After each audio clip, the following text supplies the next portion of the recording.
Y es tiempo, como saben, de practicar actividades al aire libre. Hablamos de playa, de montaña, pero conviene tener en cuenta una serie de consejos porque, como decía aquella vieja campaña publicitaria, Lorena, las imprudencias pueden costarnos caras, ¿verdad? Vamos a Así verlo. es, Marta. Buenos días. Las imprudencias pueden obligarnos a tener que abrir nuestra cartera y a tener que pagar. Hoy vamos a desgranar las diferentes tasas, las diferentes tarifas que han estipulado en el Gobierno de Canarias, concretamente en la Consejería de Seguridad y Emergencias, a la hora de tener que hacer uso de determinados servicios públicos, en este caso de búsquedas, de rescates y de salvamento.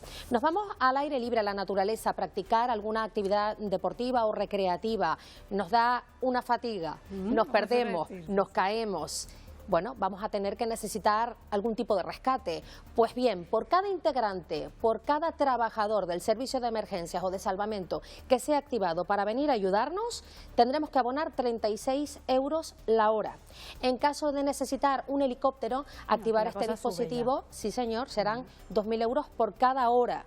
Si tienen que activar un vehículo, por cada uno de ellos serán 40 euros, pero si además activan un vehículo del puesto de mando avanzado, la tarifa asciende a 300 euros la hora. Ya si necesitamos algún rescate en vía marítima, cada embarcación activada serán 300 euros la hora. Tenemos que rascarnos el bolsillo siempre y cuando se cometan imprudencias. Vamos ahora a desgranar quiénes tendrán que abonar estas tasas impuestas por el Ejecutivo. No es lo mismo tener un accidente de manera fortuita que ser nosotros los que, entre comillas, lo provoquemos o lo busquemos porque no hacemos caso a ciertas recomendaciones. Efectivamente, y aquí está todo perfectamente tabulado. Van a tener que pagar el rescate en caso de que las actividades que estemos realizando entrañen cualquier tipo de peligro o de riesgo. En caso de incumplir, de no observar, de ignorar las diferentes advertencias de peligro o de prohibición. De hacer uso de un espacio natural protegido o de hacer uso de un espacio natural protegido sin tener el permiso pertinente, normalmente los que otorgan los cabildos insulares, normalmente, en líneas generales.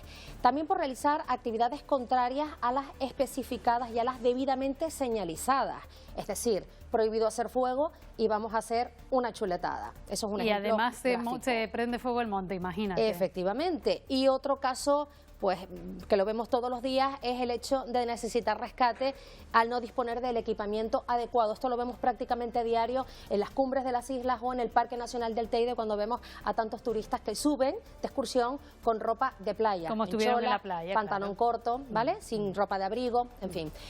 Ya, vamos, es evidente destacar que tendrán que abonar una multa, una tasa, por falsear o simular una situación de emergencia que no es real.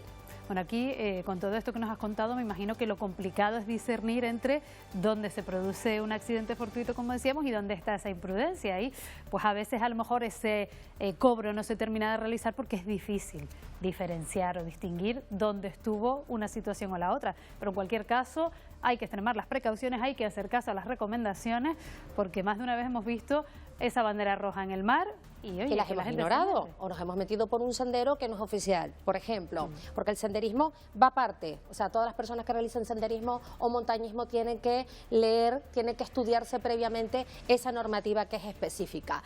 Dejar claro a toda la población que este tipo de abonos, este tipo de tasas no tienen un fin recaudatorio, simplemente de lo que se trata es de fomentar la cultura preventiva, evitar accidentes innecesarios y también para fomentar la responsabilidad de los ciudadanos y sobre todo de los turistas que nos visitan, que muchos de ellos ignoran las normativas en nuestros espacios naturales. Bueno, pues apelamos a ese mensaje de responsabilidad, Lorena, y vamos también, si te parece, a profundizar en este asunto de la mano de una abogada, experta también en todo lo que tiene que ver con derecho de montaña. Si quieres, puedes quedarte por aquí a escuchar. Muchas gracias. Tomamos nota. Buenos días. Ella es Nuria Hijano, ya nos atiende. Muy buenos días, Nuria. Buenos días. Gracias. Cuando salimos a la naturaleza, ¿qué tipo de actividades, sin ser nosotros deportistas de élite, sino como personal, ciudadanos de a pie, digamos, cuáles son aquellas actividades que pueden entrañar más peligro? Bueno, vamos a ver, las actividades en la naturaleza, como cualquier deporte, tienen una serie de riesgos más que peligros. En peligro nos ponemos nosotros. Nos ponemos nosotros principalmente con una actividad que es la más arriesgada de todas, y es dejarnos el sentido común en casa. y, de alguna manera, sobrevalorar nuestras capacidades y nuestros conocimientos e introducirnos en lugares que pues no estamos capacitados, valga la redundancia, para estar ahí. Ese es el principal problema, no el si se hace senderismo o se hace montaña, depende de los conocimientos que llevemos cada uno psicotécnicos en nuestra cabeza. Y si tuviéramos que analizar a esas personas que suelen salir a la naturaleza, por ejemplo en Canarias, en un territorio tan turístico como el nuestro, ¿solemos ser nosotros los canarios imprudentes o suelen ser lo más los turistas, los que vienen de fuera? Extrapolo esta pregunta también, por ejemplo, al resto del territorio nacional. Bueno, yo no estoy capacitada para responder si son más imprudentes los turistas o los nacionales. No puedo generalizar de esa forma. Sí que es cierto que cuando todas las personas viajamos a lugares desconocidos, precisamente por ser desconocidos, pues tenemos menos información y por tanto podemos llevar a la práctica menos nuestro conocimiento para poder solventar problemas con los que nos encontremos. En ese sentido, pues sí, el turista cuando viene no es que sea más imprudente, simplemente tiene menos conocimientos del entorno que le rodea. Y también, bueno, pues vamos como turistas todos con una disposición de ocio, pero eso también nos puede pasar simplemente yendo a visitar cualquier entorno ajeno, sea nacional o sea en el extranjero. ¿Suele estar el medio natural lo suficiente bien señalizado como para nosotros realizar esas actividades con seguridad? Bueno, yo esto desde mi punto de vista personal, como montañera, creo que el medio natural no debe estar señalizado. O sea, creo que el medio natural es medio natural, la montaña es la montaña y si la artificializamos, de alguna manera está perdiendo su propia esencia y además puede conducir a un efecto boomerang, un efecto perverso, que es la falsa creencia de accesibilidad y por tanto conllevar a un efecto de llamada precisamente de todas estas personas que no están capacitadas ni física ni psíquicamente para estar en esos lugares. ¿Sería quizás ese uno de los efectos no deseados de la masificación de los espacios naturales, como hemos visto en distintas montañas a nivel internacional, incluso en distintos puntos del mundo? Sí, efectivamente, hay un efecto llamada, bien sea por motivos turísticos, económicos, por ocio, recreación, por un bienestar de estar al aire libre, que es muy beneficioso para la salud. En definitiva, buscamos un esparcimiento. Y claro, se produce no solo una masificación, sino, como bien digo, un acceso a determinados lugares en los cuales determinadas personas no tienen capacidades físico-psíquicas, que esto es lo más importante, al margen de cualquier otra situación. Simplemente es conocer el entorno en el que nos encontramos para poder solventar los problemas o no solo solventarlos, sino evitarlos directamente. Estábamos hablando hace un instante de esas situaciones en las que la Administración nos puede pasar un cobro por haber llevado a cabo un rescate, por habernos socorrido en el medio natural.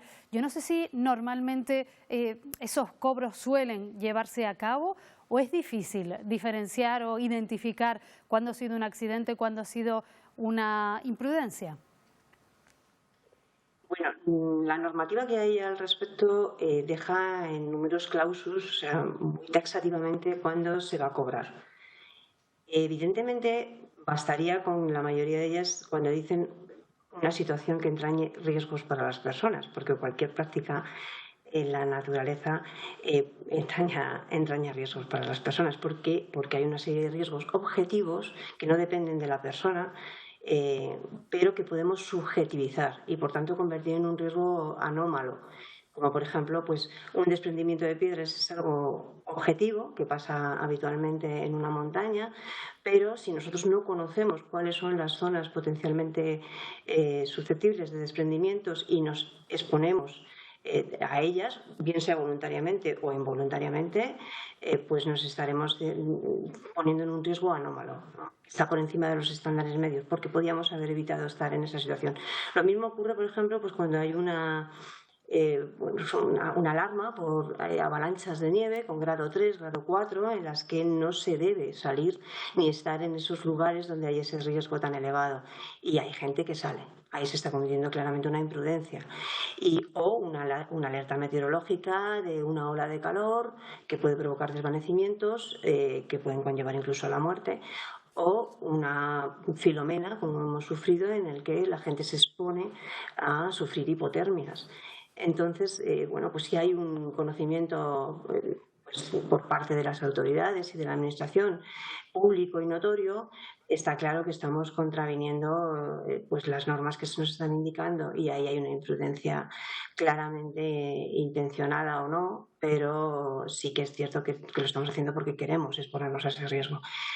Con respecto a si se debe o no se debe cobrar en esos casos, pues ya digo, eso viene tasado por la legislación y está ocurriendo. Se están cobrando rescates en muchos ámbitos del territorio desde hace mucho tiempo. La legislación de rescates se inició ya por los años 2008-2010 en Cataluña, en Euskadi, Principado de Asturias, en Canarias mismos en el año 2012.